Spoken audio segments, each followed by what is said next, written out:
The fluorescent lights above the bar cast shadows that made the bruise on her cheekbone look darker than it probably was, but Quinton Ehlers noticed it the moment she walked in. She came in every Friday night around 9, always alone, always ordering the same vodka tonic, always sitting at the far end of the mahogany bar where the lighting was dimmest. For the past 6 weeks, Quinton had been coming to this place, the Copper Lounge, to escape the suffocating weight of board meetings and quarterly reports. His company, Ehlers Pharmaceutical, had just closed a deal worth $300 million, and yet here he was, finding more peace in a dimly lit bar than in his penthouse downtown.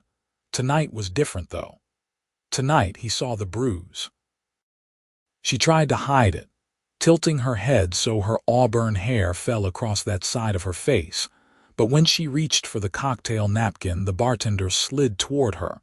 The hair shifted, and the purple-yellow mark became visible under the soft glow of the pendant lights. Quinton felt his jaw tighten. He had seen that kind of bruise before, years ago, on his sister before she finally left her ex-husband. The woman was beautiful in that understated way that made you look twice. She wore simple jeans and a cream-colored sweater, nothing flashy, but there was something about the way she carried herself, a quiet dignity mixed with exhaustion, that caught his attention more than any designer dress could have. Quinton lifted his whiskey glass, pretending to focus on the amber liquid inside, but his eyes kept drifting back to her. She was staring at her phone, her expression unreadable, thumbs scrolling mechanically. Then she put it down and rubbed her temples like she was fighting off a headache. "Another?" the bartender asked her. "Not yet," she said softly. Her voice had a gentle quality to it, melodic almost, but there was a weariness underneath. Quinton had never been the type to insert himself into strangers' lives. He was a businessman, calculated and careful with his interactions. But something about this woman made him want to break his own rules. Maybe it was the bruise. Maybe it was the way she seemed to be holding herself together with sheer willpower. Or maybe it was something else entirely, something he could not name yet.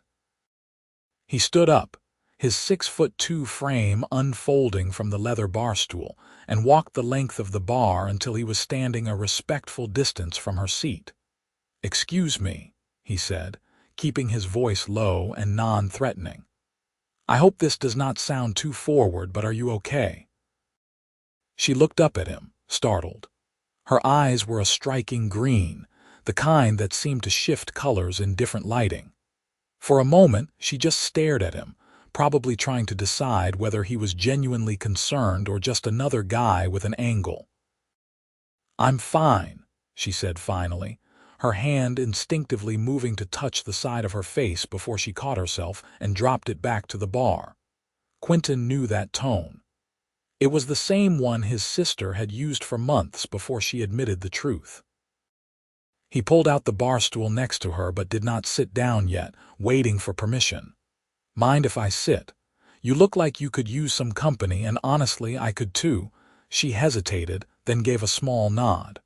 "Sure." He settled onto the stool, angling his body toward her but maintaining enough distance to not feel invasive. "I'm Quinton. Clara," she said. "Clara Rains. Nice to meet you, Clara. Can I buy you another drink? You don't have to do that." "I know I don't have to. I want to." She studied him for a long moment, those green eyes searching his face for something.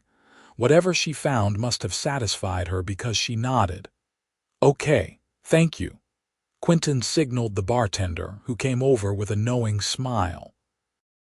"Another vodka tonic for the lady, and I will have another Macallan neat."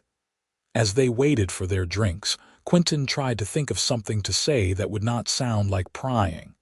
"So, do you come here often?" "I know that sounds like a terrible pickup line, but I have actually seen you here the past few Friday nights." Clara's expression softened slightly. "Yeah, I noticed you too. You always sit in the corner, always alone, always looking like you have the weight of the world on your shoulders." He let out a surprised laugh. "That obvious, huh? Takes one to know one, I guess." Their drinks arrived and they both took grateful sips. The silence between them was not uncomfortable exactly, but it was charged with unspoken questions. "Can I ask you something?" Quinton said after a moment. "And you can tell me to mind my own business if you want." Clara tensed slightly. "What is it? That bruise? Someone hurt you?" It was not a question, and they both knew it. Clara's hand trembled slightly as she set her glass down. For a second, Quinton thought she might get up and leave, might tell him he had crossed a line. Instead, she took a deep breath and met his eyes. "My boyfriend," she said quietly. "Well, ex-boyfriend as of about 4 hours ago." Relief and anger surged through Quinton in equal measure. Relief that she had left, anger that someone had put their hands on her in the first place. "Good. I mean good that he's your ex." "Yeah." Clara's voice was barely above a whisper. 3 years. I was with him for 3 years and I kept thinking he would change, that things would get better. But they only got worse." Quinton felt his fists clench involuntarily. He forced himself to relax, to stay calm. The last thing she needed right now was another angry man, even if his anger was on her behalf. "I'm sorry you went through that. No one deserves that, ever." "I know that logically," Clara said, her fingers tracing the rim of her glass. "But somehow, when you're in it, you start to believe maybe you do deserve it. Maybe if you were just better, quieter, more understanding, he would not get so angry." "That's not true, and I think part of you knows that, or you would not have left." She looked at him with something like gratitude in her eyes. "You're right, I do know that. It just took me way too long to act on it. The important thing is that you did act on it. That takes real courage." They talked for another hour, the conversation flowing more easily than Quinton had expected. Clara told him she worked as a pastry chef at a small bakery called Sweet Beginnings on the east side of the city. She talked about her love of baking, how creating something beautiful and delicious from simple ingredients was like magic to her. She told him about her tiny apartment that she was going to have to find a new roommate for now that she had kicked her ex out. About her younger brother who was studying engineering at the state university. About her parents who lived 3 states away and did not know about the abuse because she had been too ashamed to tell them. Quinton found himself sharing things too, more than he usually did with strangers. He told her about the pharmaceutical company he ran, though he downplayed the size and scope of it, not wanting to come across as showing off. He told her about the pressure of maintaining his late father's legacy, about the long hours and the loneliness that came with being at the top. He told her about his sister, about watching her go through something similar with her ex-husband, about the helplessness he had felt back then. "That's probably why I noticed the bruise," he admitted. "It brought back a lot of memories." "Is your sister okay now?" "Yeah, she's great. Remarried to a good guy, has 2 kids, but it took time."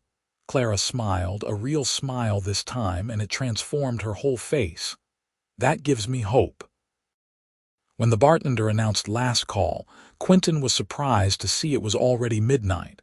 The time had flown by in a way it rarely did for him anymore. "Can I give you a ride home?" he asked as they stood to leave. "I just want to make sure you get there safely." Clara hesitated. "I don't want to be a burden." "You're not. Please, it would make me feel better." She agreed, and they walked out into the cool spring night. Quinton's car, a sleek black Audi, was parked in the adjacent lot. He opened the passenger door for her, and if she was surprised by the expensive vehicle, she did not show it. Clara lived in a modest apartment complex about 15 minutes away. The building was older but well-maintained, with flower boxes on some of the windows. Quinton pulled up to the entrance and put the car in park. "Thank you," Clara said. "For the drink, for listening, for the ride. You really didn't have to do any of that. I wanted to. And Clara, can I ask you something? Sure. Would it be okay if I gave you my number? Not for anything weird, just so you have someone to call if you need help, if your ex comes around or if you just need someone to talk to. Clara looked at him for a long moment, and Quinton could see her internal debate playing out across her features. Finally, she pulled out her phone. Okay. He rattled off his number and she typed it in. I'll text you so you have mine too, she said. His phone buzzed a moment later with a message that just said, "This is Clara." Got it, he said. Be safe, okay? I will. Good night, Quinton. Good night.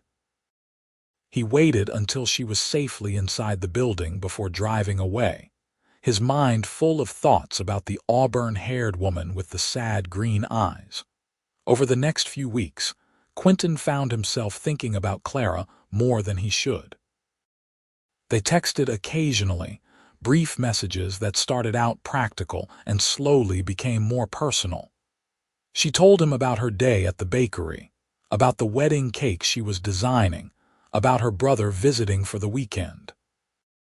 He told her about a difficult negotiation with a supplier, about his sister's kids' soccer game that he had attended, about the restaurant he tried that had the worst service he had ever experienced.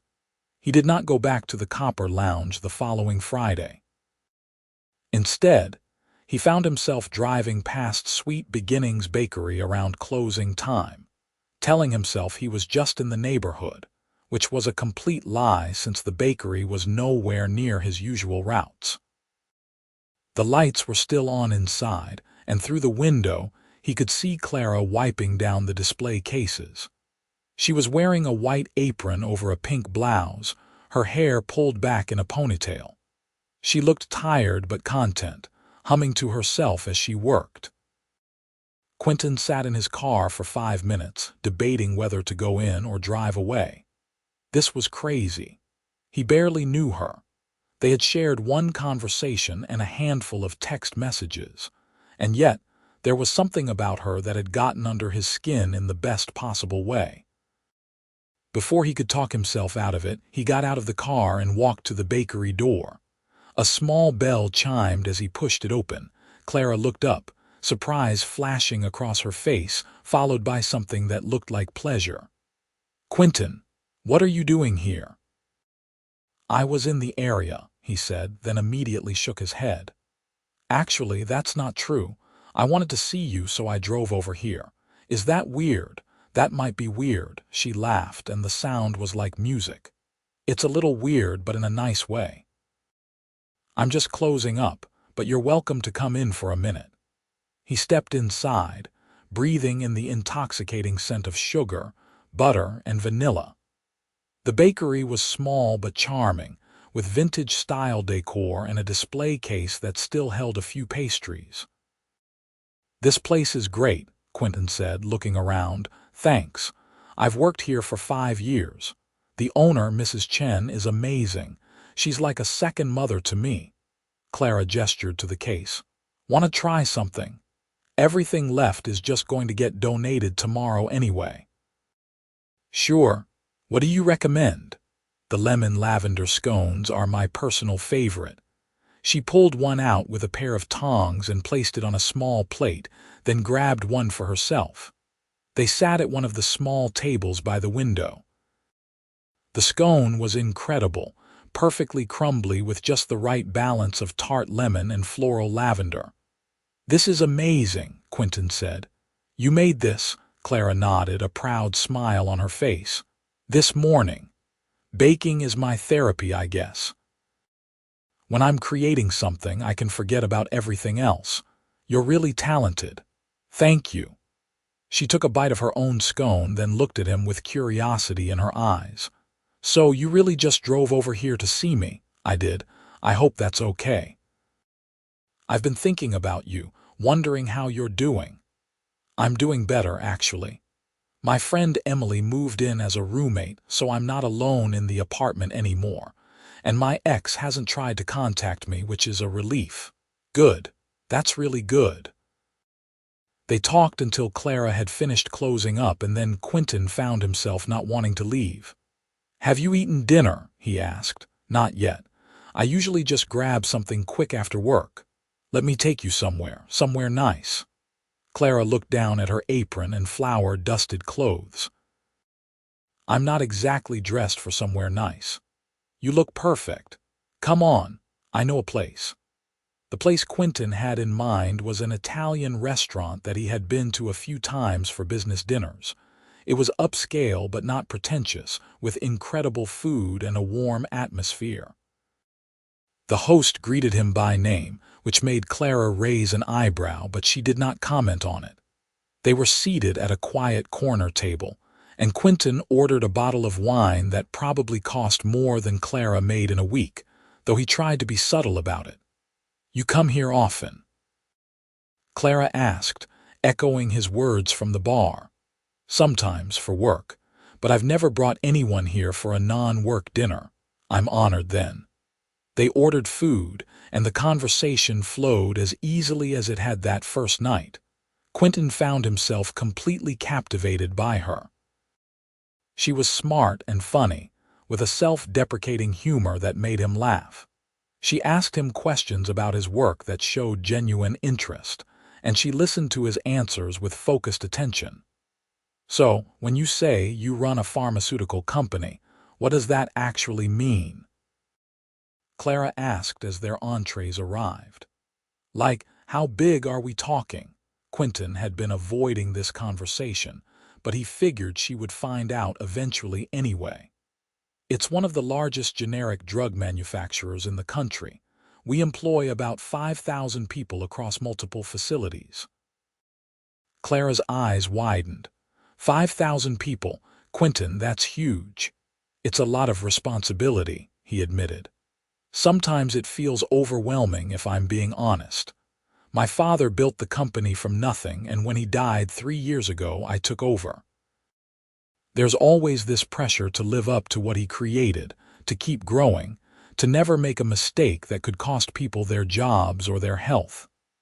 "That sounds incredibly stressful." "It is. That's why I started going to the Copper Lounge on Friday nights.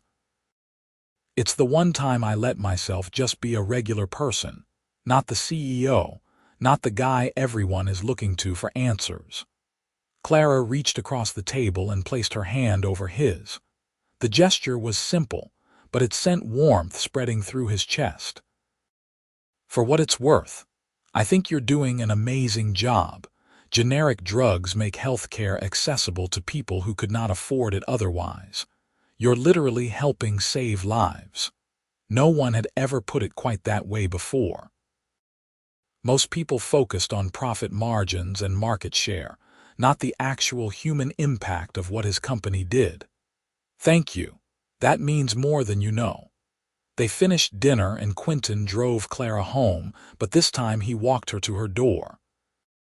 They stood in the hallway outside her apartment, neither quite ready to say goodnight. "I had a really great time," Clara said. "Me too. Can I see you again?" "Like officially as a date." Her smile was radiant. "I'd like that. How about Saturday? I could pick you up around 7. "It's a date." Quinton wanted to kiss her, wanted it so badly his whole body ached with it, but he held back. It was too soon. She had just gotten out of a bad relationship, and the last thing he wanted was to rush her or make her uncomfortable. Instead, he took her hand and brought it to his lips, pressing a gentle kiss to her knuckles. "Good night, Clara." "Good night," she whispered, and he could see the color rising in her cheeks. Saturday could not come fast enough. Quinton found himself distracted during his morning workout, during his review of quarterly reports, during a conference call with investors. All he could think about was Clara, about her laugh, her smile, the way she tilted her head when she was listening to him talk. He picked her up at 7 sharp, and when she opened the door, his breath caught. She was wearing a deep green dress that matched her eyes, her hair falling in soft waves around her shoulders. She looked stunning. "Wow," he said. "You look beautiful." "Thank you. You clean up pretty nice yourself." He had agonized over what to wear, finally settling on dark slacks and a white button-down shirt with the sleeves rolled up to his elbows, no tie. He wanted to look nice but not stuffy. "So, where are we going?" Clara asked as they walked to his car. "I thought we could do something fun." "Have you ever been to the rooftop at the Meridian Hotel? They have live jazz and the best view of the city." "I've heard of it but never been. Isn't it super exclusive?" Quinton opened her car door. "I know the manager." What he did not mention was that he knew the manager because his company had sponsored a charity event there last year, and he had donated a substantial sum. But Clara did not need to know all that. The Meridian was everything he had promised. The rooftop bar was elegant and sophisticated, with twinkling lights strung overhead and plush seating areas scattered around. The jazz band was in full swing, playing a sultry version of an old standard. And the view was breathtaking, the entire city spread out below them like a blanket of stars. They found a semi-private corner with a love seat facing the city skyline. Quinton ordered cocktails for both of them and they settled in, sitting close enough that their shoulders touched. "This is incredible," Clara said, her eyes wide as she took in the view. "Thank you for bringing me here." "Thank you for saying yes to the date." They talked and laughed, the conversation punctuated by the smooth sounds of the jazz band. At some point, Quinton's arm found its way around Clara's shoulders, and she leaned into him, fitting perfectly against his side. "Can I ask you something?" Clara said after a while. "Anything." "Why me? I mean, you're this successful, handsome CEO and I'm just a pastry chef with a lot of baggage. You could have anyone you want." Quinton turned to face her, his expression serious. "First of all, you're not just anything. You're talented and kind and resilient. You survived something horrible and came out the other side. That takes incredible strength. And second, I don't want anyone else. From the moment I saw you at the bar, I felt drawn to you in a way I've never felt before. You make me want to be a better person. You make me remember why I work so hard, what really matters in life." Clara's eyes were shining with unshed tears. "That's the nicest thing anyone has ever said to me. I mean every word." This time, when he leaned in, she met him halfway. Their first kiss was soft and tentative, a question and an answer all at once. But then Clara's hand came up to cup his cheek, and the kiss deepened, becoming something more urgent, more real. Quinton felt like his entire world had shifted on its axis. When they finally pulled apart, both breathing hard, Clara laughed softly. "Wow." "Yeah," Quinton agreed. "Wow." They stayed at the Meridian until it closed, reluctant to let the night end. When Quinton finally dropped Clara off at her apartment, he walked her to the door again. "Can I see you tomorrow?" he asked. "I have the morning shift at the bakery, but I'm off by 2. "I'll pick you up at 2 then. We can do something low-key." "Sounds perfect." This time, their goodnight kiss was longer, deeper. Quinton could feel himself falling hard and fast, and for once in his carefully controlled life, he was not scared. He was exhilarated. The next few months passed in a blur of dates and stolen moments. Quinton rearranged his schedule to spend as much time with Clara as possible. They went to museums and movies, had picnics in the park, spent lazy Sunday mornings in bed reading the newspaper and drinking coffee. Clara met his sister and her family, and they adored her immediately. Quinton met Clara's brother when he came to visit, and he gave Quinton a stern talk about treating his sister right, which Quinton respected and appreciated. Clara also met some of Quinton's business associates at a company gala, and she handled it with grace despite her initial nervousness. She looked stunning in a silver evening gown that Quinton had bought her after she insisted she had nothing appropriate to wear. Several board members commented on what a lovely couple they made, and Quinton felt a surge of pride every time. The bakery where Clara worked was doing well, but Mrs. Chen was getting older and had started talking about retirement. One day, Clara came to Quinton's penthouse after work looking troubled. "What's wrong?" he asked, pulling her into a hug. "Mrs. Chen told me today that she's definitely retiring at the end of the year. She's putting the bakery up for sale. And you wish you could buy it." Clara pulled back to look at him. "How did you know?" "Because I see the way your eyes light up when you talk about that place. It's your baby as much as hers. I could never afford it, though. I've been saving, but not nearly enough for a down payment on a business loan." Quinton knew what he wanted to do, but he also knew he had to approach this carefully. Clara was independent and proud, and she would not accept what she saw as charity. "What if I invested in the bakery?" "As a business partner, I mean. You would run it completely, make all the decisions, but I would provide the capital." Clara frowned. "Quinton, that's incredibly generous, but I can't ask you to do that. You're not asking, I'm offering, and I'm serious about it being a business investment. I've looked at the books when you showed them to me that time. Sweet Beginnings is profitable. With the right expansion strategy, it could be even more successful. This is a good investment." "You really think so?" "I know so. But more than that, I know you would make it amazing." "You're brilliant at what you do, Clara." She bit her lip, thinking hard. "Could I pay you back, like with a percentage of the profits until the initial investment is recouped? If that makes you feel better about it, absolutely." Okay, yes, let's do it." The smile that broke across her face was worth any amount of money. Quinton pulled her close and kissed her, feeling like the luckiest man alive. The purchase of Sweet Beginnings went through smoothly, and Clara took over as the owner in January. She was a natural leader, treating the staff with respect and kindness while also maintaining high standards. She introduced new items to the menu, expanded the catering services, and even started offering baking classes on the weekends. Within 6 months, revenue had increased by 30%. Quinton was proud of her, but more than that, he was in love with her. Completely, irrevocably in love. He knew it with absolute certainty one evening when he was working late at the office, and Clara showed up with a basket of fresh pastries and a thermos of coffee.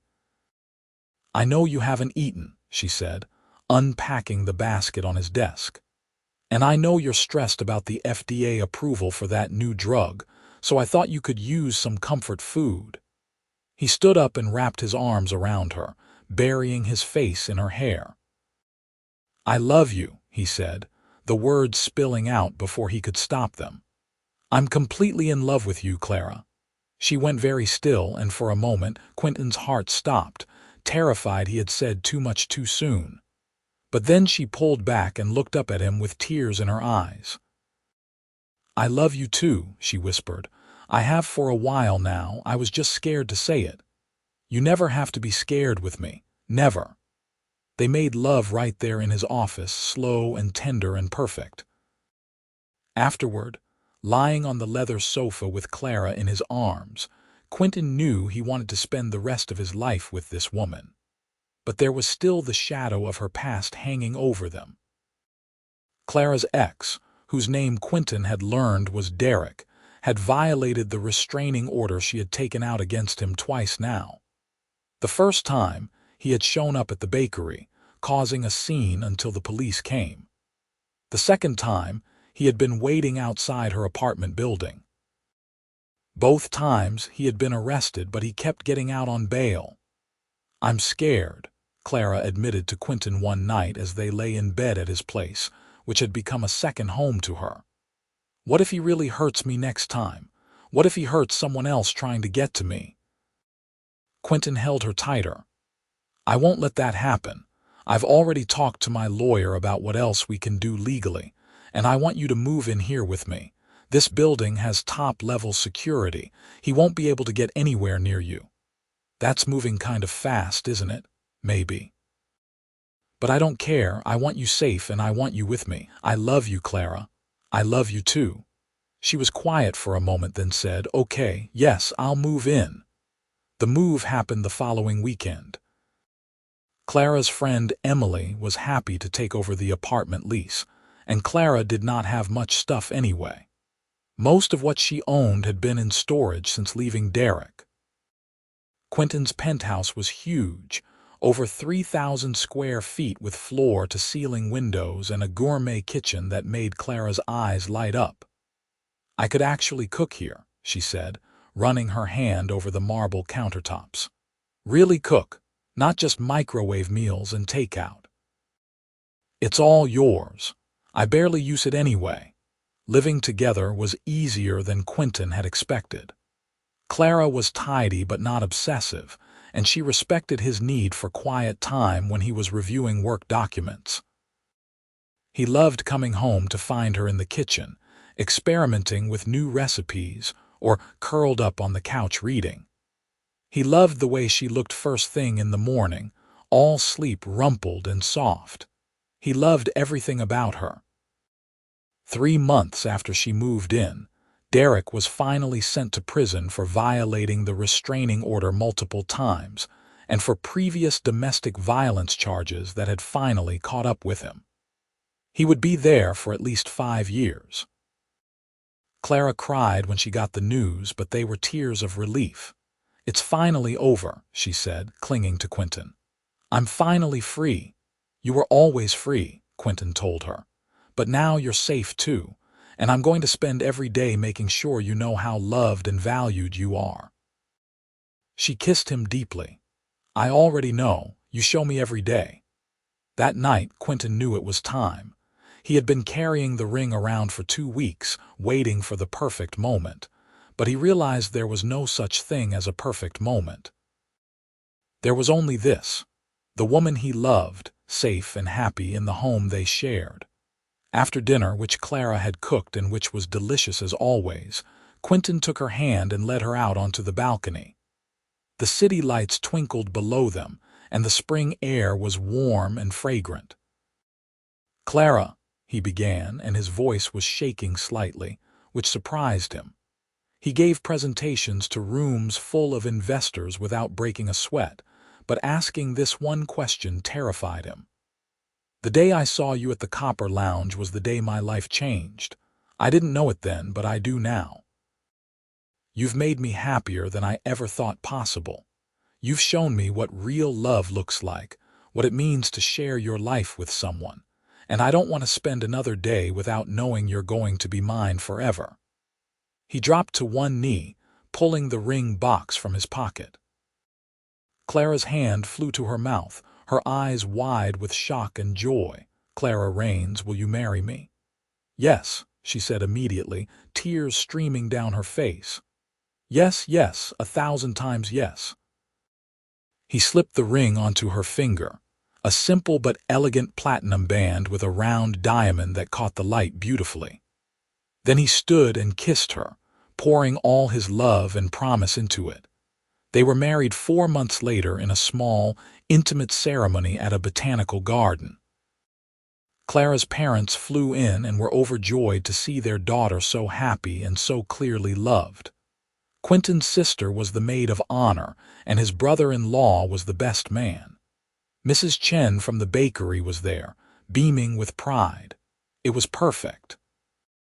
Their honeymoon was 2 weeks in Italy, where they ate incredible food, toured ancient ruins, and made love in a villa overlooking the Tuscan countryside. Clara took notes on all the pastries she tried, already planning new items for the bakery menu. Quinton just watched her, marveling at how lucky he was. When they returned home, life settled into a comfortable rhythm. Clara continued to run Sweet Beginnings, which had become so successful that she was considering opening a second location. Quinton continued to lead Eller's Pharmaceutical, but he made sure to maintain a better work-life balance, leaving the office by 6 every evening unless there was an emergency.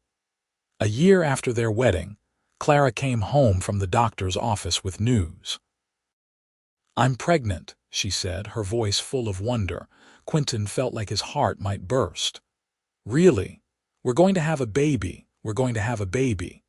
He picked her up and spun her around, both of them laughing and crying at the same time. That night, they lay in bed with Quinton's hand on Clara's still flat stomach, talking about names and nursery colors and what kind of parents they wanted to be. "I want our kids to know they're loved unconditionally," Clara said. "I want them to never doubt that they're safe, that they matter." "They will," Quinton promised, "because they'll have you as a mother, and you're the strongest, most loving person I know."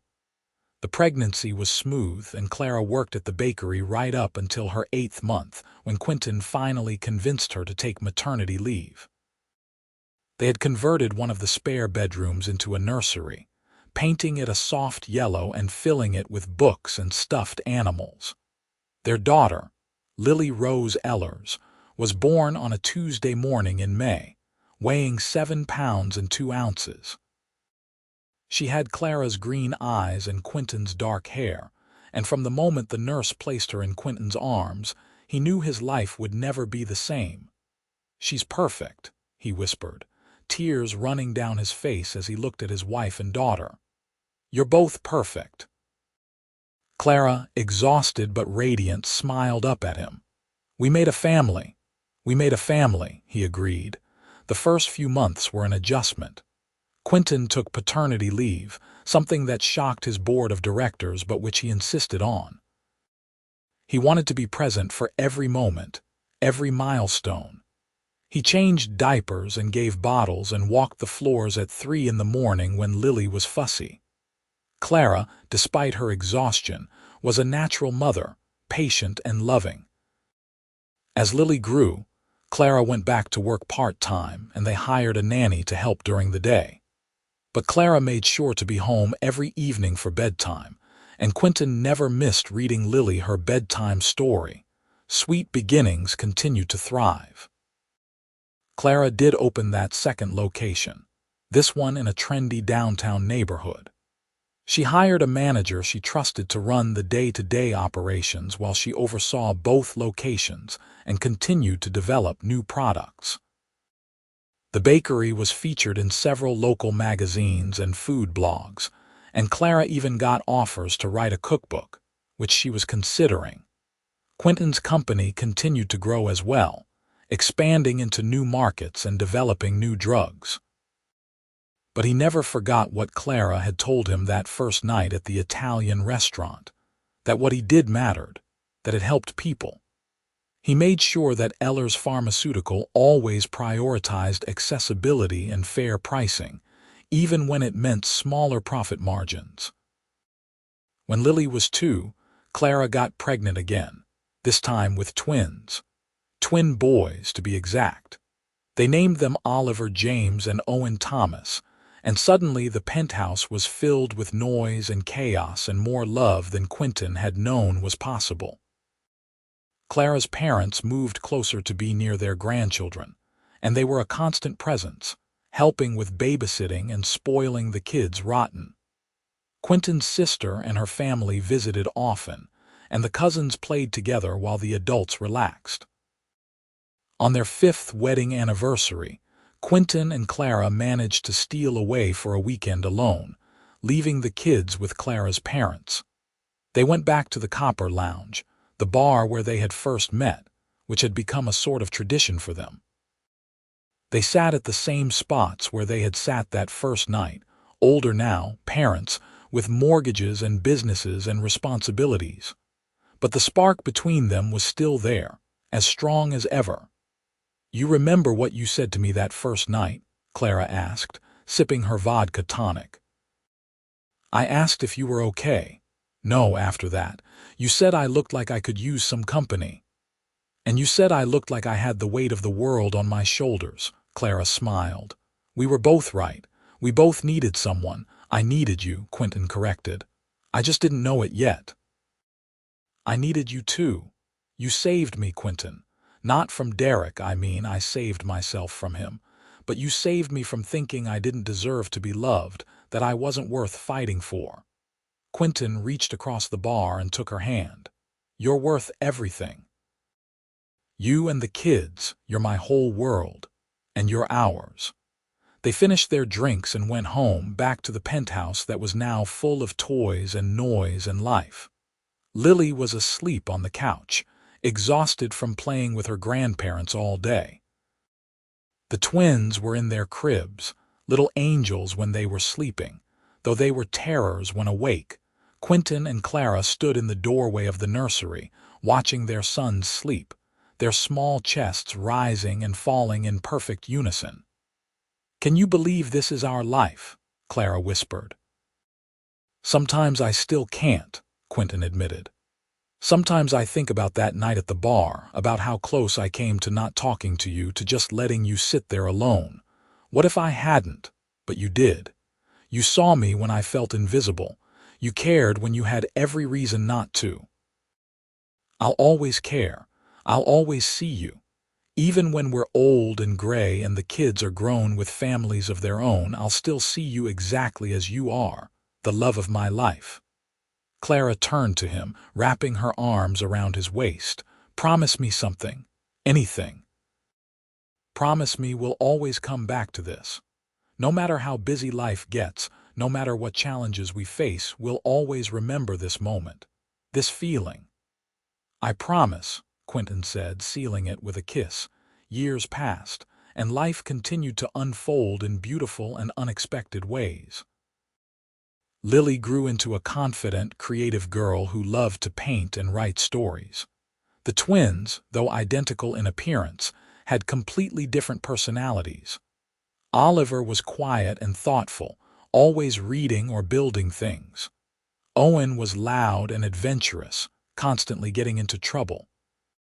Clara's bakery empire expanded to 5 locations across the state, and she did write that cookbook, which became a regional bestseller. She also started a foundation to help women escaping domestic violence get back on their feet, offering job training and placement, financial assistance, and counseling. It was her way of giving back, of making sure other women had the support she wished she had during those dark 3 years. Quinton took Eller's pharmaceutical public, making them both wealthier than they ever needed to be. But they used that wealth wisely, donating to causes they cared about, setting up college funds for the kids, helping family and friends. They bought a vacation home on the coast where they spent every summer, building sandcastles and collecting seashells. On their 10th anniversary, they renewed their vows on the beach, surrounded by family and friends. Lily was the flower girl, now 12 and beautiful. The twins, age 8, were ring bearers who could barely contain their excitement. As Clara walked down the makeshift aisle toward Quinton, barefoot in the sand, wearing a simple white dress, he was transported back to that night at the bar. To the Bruise he had seen, the sadness in her eyes, the courage it had taken for her to open up to a stranger. He thought about all the moments since then, all the laughter and tears, the challenges and triumphs, the ordinary and extraordinary days that had woven together to create their life. "I love you," he said when she reached him, before the officiant could even begin. "I love you too," she replied, her eyes shining. "Thank you for seeing me that night. Thank you for not walking away. Thank you for letting me in. Thank you for choosing me every day." The ceremony was short and sweet, and when the officiant pronounced them husband and wife once again, their kids cheered and everyone clapped. They kissed as the sun set over the ocean, painting the sky in shades of orange and pink and gold. That evening, after the party had ended and the kids were asleep in their rooms, Quinton and Clara walked along the beach, hand in hand. The waves lapped at their feet, and the stars were beginning to emerge in the darkening sky.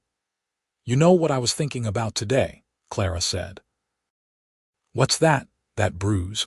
The one you saw that first night. It feels like a lifetime ago, like it happened to someone else." "In a way, it did. You're not that scared woman anymore." "No, I'm not. But I also don't want to forget her completely. She was brave too in her own way. She survived." She got out. She was strong enough to accept help when it was offered. Quinton pulled her close. She was incredibly strong, and she grew into an even stronger woman. A woman who runs multiple businesses, who helps others, who's an amazing mother and wife. I'm so proud of you, Clara. I'm proud of us, of what we built together. They stood there for a long time, wrapped in each other's arms, listening to the rhythm of the waves. 3 kids slept safely in a house nearby. 2 businesses thrived. A foundation helped dozens of women every year. A life had been built, solid and real and full of love. You think we'll have more? Clara asked suddenly. More what, kids? I'm only 34, we could have one more, Quinton laughed. Are 3 not enough chaos for you? I just love our family so much. I love the noise and the mess and the constant motion. I never want it to end. It won't end. Even when the kids grow up, we'll have grandkids, and until then we have each other. Always. Always, Clara echoed. They made love that night with the windows open, the sound of the ocean a perfect soundtrack. And in the morning, they were woken by 3 excited kids jumping on their bed, demanding pancakes and beach time. Life was not always easy. There were still hard days, still fights and frustrations and fears. Quinton's job was demanding, and there were times when Clara felt stretched too thin between the bakery, the foundation, and motherhood. They went to couples therapy after a particularly rough patch when the twins were 10, learning to communicate better, to ask for what they needed instead of assuming the other person should just know. But they always came back to each other. They always remembered that night at the bar, the choice to reach out, to connect, to take a chance on something that could have been nothing but became everything. When Lily turned 16, she asked her parents how they met. They were sitting at the dinner table, all 5 of them, a rare weeknight when everyone was home at the same time. Clara and Quinton exchanged a glance, a whole conversation happening in that look. Your father saw me at a bar and wouldn't leave me alone, Clara teased. That's not true, Quinton protested. I very respectfully introduced myself and offered to buy you a drink. After staring at me for half an hour. I was not staring, I was observing. The kids laughed at their parents' banter, used to it by now. But seriously, Lily pressed. How did you know? That dad was the one, Clara thought for a moment. I think I knew that first night, even though I wouldn't have admitted it then. He saw me, really saw me, at a time when I felt invisible. He was kind without wanting anything in return. And he made me feel safe, which I hadn't felt in a long time. And you, Dad? Owen asked. Quinton looked at his wife, the mother of his children, his best friend, his everything. I knew because being with your mom felt like coming home, like all the pieces of my life suddenly made sense. She challenged me to be better, to think beyond work and money and success. She showed me what really matters. That's so cheesy, Oliver said, but he was grinning. Love is cheesy, Quinton said unapologetically, but it's also the best thing in the world. And someday, when you find the right person, you'll understand. As the kids cleared the table and argued about whose turn it was to load the dishwasher, Clara leaned over and kissed Quinton's cheek. We did good, she whispered. We did amazing, he agreed. That night, after the kids were in bed and the house was quiet, Quinton found Clara in the kitchen, working on a new recipe. She was covered in flour, her hair pulled up in a messy bun, wearing old sweatpants and one of his T-shirts. She looked exactly like herself, comfortable and real and utterly beautiful. What are you making? He asked, coming up behind her and wrapping his arms around her waist. Lemon bars. I'm trying to perfect the recipe for the spring menu. Can I try? She cut him a small piece and it melted on his tongue, tart and sweet and perfect. That's incredible. But everything you make is incredible. You're biased, completely, and I wouldn't have it any other way. They finished cleaning up the kitchen together, moving around each other with the ease of long practice. Then they went to bed, talking quietly about their days, making plans for the weekend, just being together. This was their life. Not perfect, but theirs. Built from a chance meeting, a moment of courage, a decision to trust, from a bruise and a bar and a Friday night that changed everything. Quinton thought about all the Fridays since then. Fridays spent at soccer games and ballet recitals. Fridays spent with dinner and a movie after long work weeks. Fridays spent with friends and family, with laughter and wine and good food. Every single one a gift. He pulled Clara closer, breathing in the scent of vanilla and sugar that always clung to her, feeling the steady beat of her heart against his chest. "Thank you," he whispered into her hair. "For what?" "For that first Friday. For saying yes to a drink with a stranger. For giving me a chance. For this life." Clara tilted her head back to look at him, her green eyes soft in the dim light. "Thank you for seeing me, for not looking away, for choosing me every single day since. Easiest choice I ever made." They fell asleep like that, wrapped around each other, safe and loved and home. Outside, the city continued its endless rhythm, but inside, all was peace. A family slept soundly, dreams untroubled, futures bright with possibility. And it all started because one man at a bar saw a bruise and decided to care. Because one woman decided to trust again. Because two broken people found each other and built something whole. Not despite their pasts, but because of them. Every scar, every struggle, every moment of pain had led them here to this life, to each other, to love. That was the real story. Not a fairy tale where everything was perfect, but something better. Something real. A story of healing and hope, of courage and connection, of two people who refused to let their circumstances define them, who chose love even when it was scary, who built a life worth living. And they lived it fully, gratefully together, from that first Friday at the bar all the way through to their last days, hands held tight, promises kept, love enduring. The bruise faded long ago, but the man who saw it, who cared enough to reach out, who loved her through the healing and beyond, he remained. Constant, true, hers, just as she remained his. Always.